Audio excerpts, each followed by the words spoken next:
Bonjour, mon nom est Gaël Langlois. Je suis en compagnie de Michel Tardy, surintendant au Club de golf Royal Québec. Et cette année, nous aurons la chance de découvrir les secrets cachés du monde de l'entretien du terrain de golf. Michel, peux-tu nous expliquer les deux marques de balles que l'on retrouve le plus souvent sur les greens du Québec? Principalement, les marques de balles qu'on retrouve sur nos verres, c'est une marque de balle en demi-sphère. On retrouve ça sur des verres qui sont fermes à moyennement fermes. Très facile à réparer. L'autre sorte de marque de balle qu'on va retrouver, c'est ça, lorsque les verres sont vraiment mouillés, on va déplacer le sol. Fait qu'on va voir même de la terre. Fait que c'est les deux principales marques de balles qu'on trouve sur nos verres au Québec.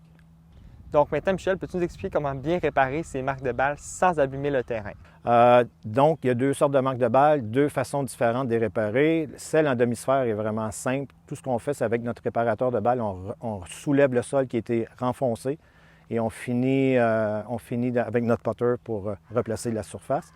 L'autre marque de balle, c'est plus compliqué un peu parce que le sol a été déplacé, donc on ne fait pas juste le soulever, on replace, idéalement avec notre pouce. On va vers la partie externe et on repousse vers l'intérieur et on peut finir après ça avec notre fourchette pour le devant et toujours avec le putter pour la finale. Michel, peux-tu nous expliquer les effets néfastes que peut avoir une réparation en tournant la fourchette? En tournant notre fourchette de réparation, le pot en ayant une racine très courte, si on tourne, on risque de déraciner en fin de compte le gazon. Et si on déracine, c'est sûr qu'il va mourir. C'est ce qui fait les taches jaunes qu'on voit de temps en temps sur des verres.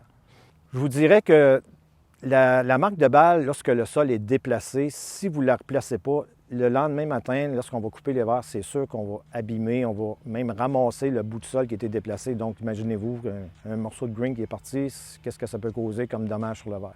À chaque fois que vous tombez sur un verre, n'oubliez pas que vous créez une dépression, une marque de balle.